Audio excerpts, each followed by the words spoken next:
And today we're looking at delivering your personal brand promise. And like I mentioned previously, we're in a 30-day growth plan. And so the next step is building your professional profile. And we're looking at the action steps within the Brand Yourself the Expert training program. And then the next steps, the last 10 days, is leveraging your personal brand and really positioning yourself as the authority in your marketplace. And so we're relying on the action steps within the Brand Yourself the Authority training program for that. So you can see I like action plans and I like action steps. And so within each action step, there's actually tactical steps, and you can drill down beyond that. So anyway, so I really do like, making sure that you can create a checklist and check it off. Action step number 10, deliver your personal brand promise. Brands are effective because they deliver a pledge of satisfaction, quality, and value. We review how to keep and monitor your personal brand or personal brand promise as part of this action step.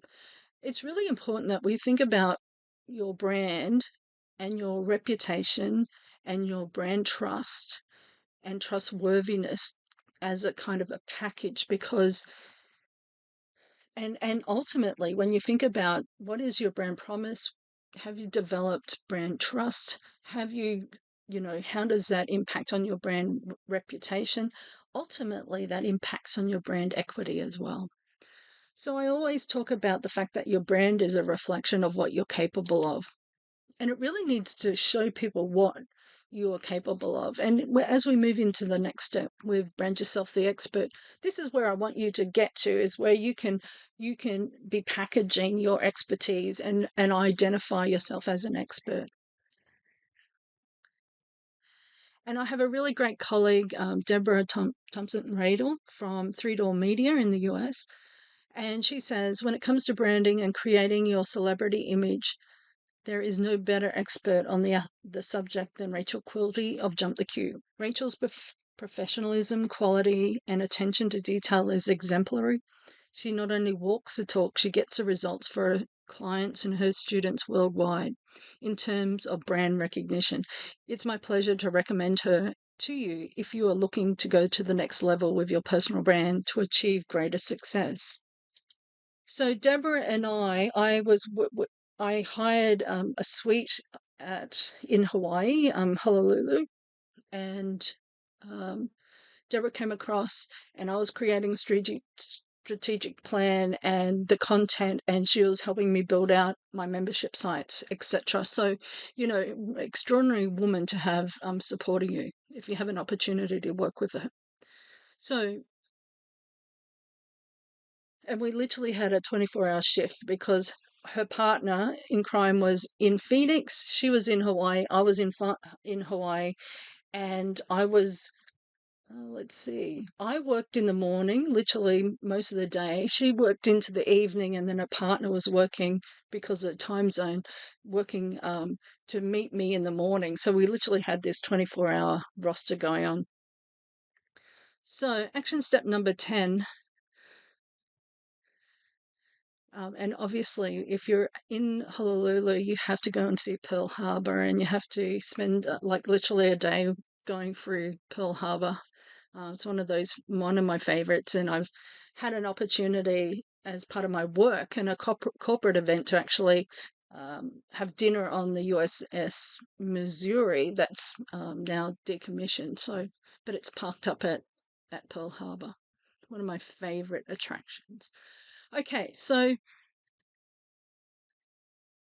we've talked about how important our brand promise is and making sure that we deliver on that brand promise. To ensure you deliver your personal brand promise, it becomes vital to monitor your brand's performance in relation to the following areas of your brand: your customer satisfaction, your customer touch points, your human touch, your nurtured target audience, your promise delivered, your reputation, your goodwill, your mistakes. So let me just dive back a little. So each of those dot points is really part of a broader training. So we're talking about action step number 10 in 2 to 5 minutes, when really it's 2 hour training that we do. And so each of these dot points is actually much fuller. I provide a much fuller explanation as part of our training. We need to monitor our customer satisfaction. That means undertaking a survey or getting feedback if that's the case. Your customer touch points, it's about actually identifying all your customer touch points and ensuring that the message that they're conveying about your brand is correct, and also that it's delivering your brand promise as a result. When we look at the human touch, we know from research that most people do not return to your business as a result of a poor human interaction, which is why, AI is being deemed so successful, I guess, because, if, um, some of the research or some of the data has come back and said, no, we'd actually rather deal with the AI version, not the human version, because their customer support was much better. And that's what we're dealing with. We need to make sure that the human touch is really highly valued and it delivers a high level of customer satisfaction. And that's why people don't return to your store. They might not, provide a review or feedback, but they will never return. So we're looking at these other points as part of the greater concept of your brand promise. Was your brand promise delivered? Has your reputation been harmed or hindered or maintained as part of the outworkings of your brand? Have you established goodwill?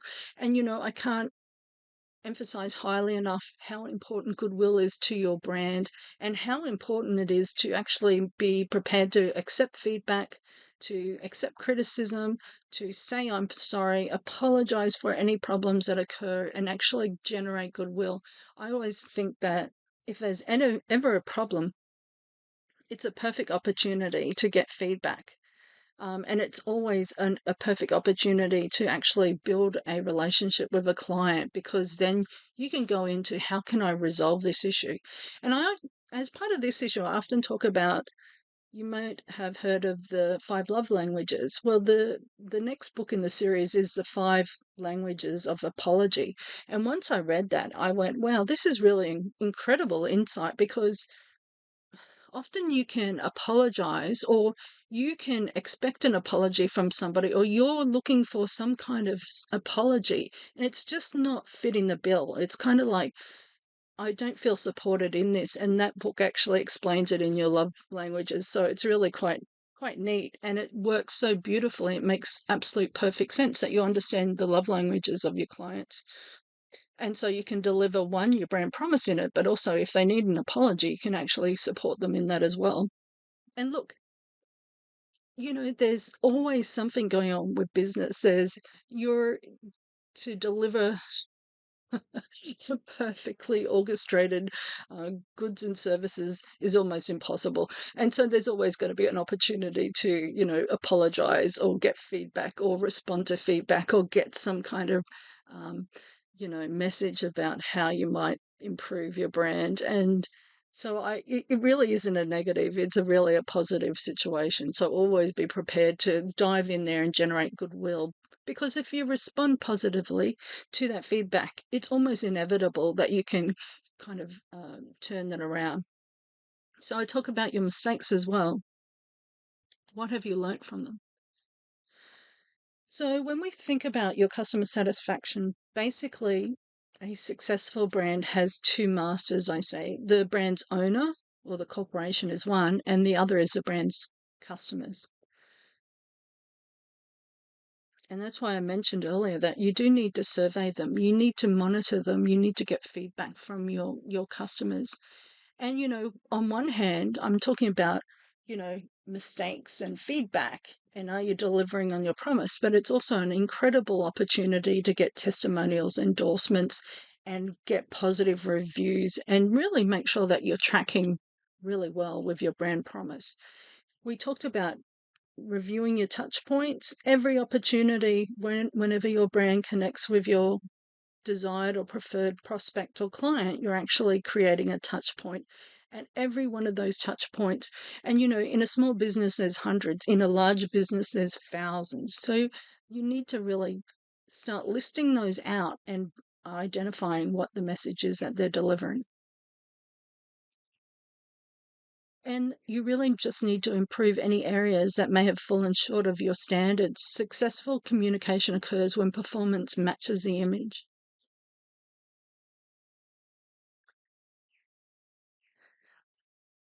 One of the things that we do in our trainings is do a personal brand audit, and it's a survey with your friends and colleagues, what they say about you, what they feel about you when they see you, and attributes that you're known by.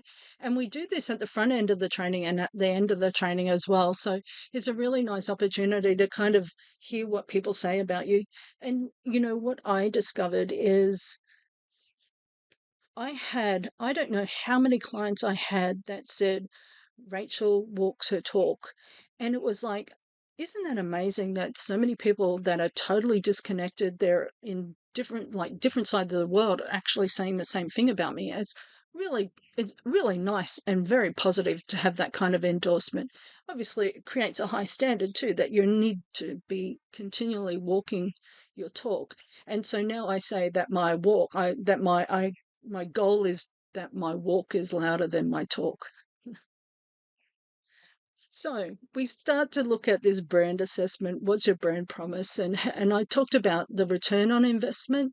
Well, you really need to be thinking about that as well, because if you're not delivering your brand and you're not maintaining that level of reputation and building brand equity, then the return on investment is, being diminished, I guess. And so that shouldn't be the case. For example,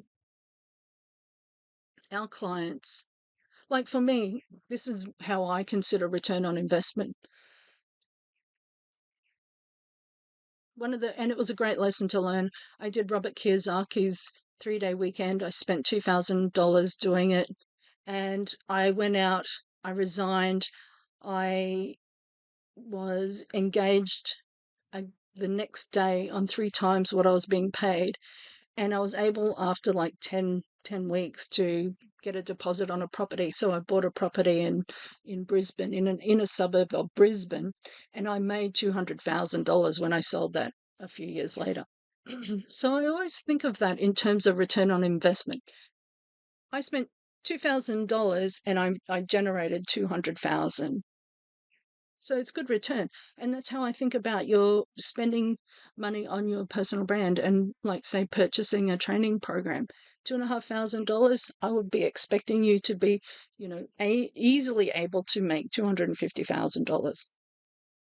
No problem. I mean, it might not happen overnight, but that's just a projection. You should be thinking about what your return on investment is.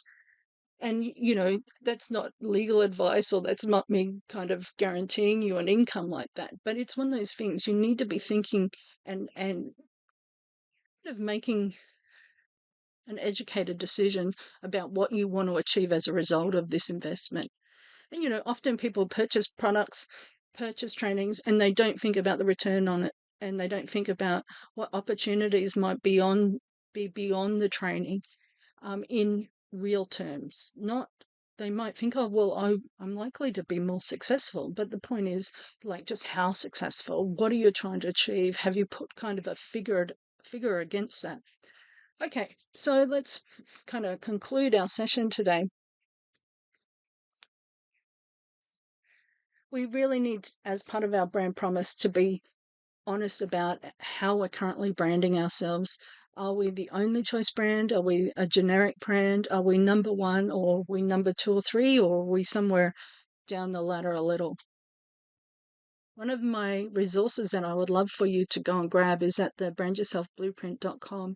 We have a ebook, a workbook, and a work journal. So, if you have an opportunity to print off the work journal and complete that, it's a really great opportunity to do a personal brand audit, which is like we're looking at your existing personal brand and where you're likely and what your preferred brand is.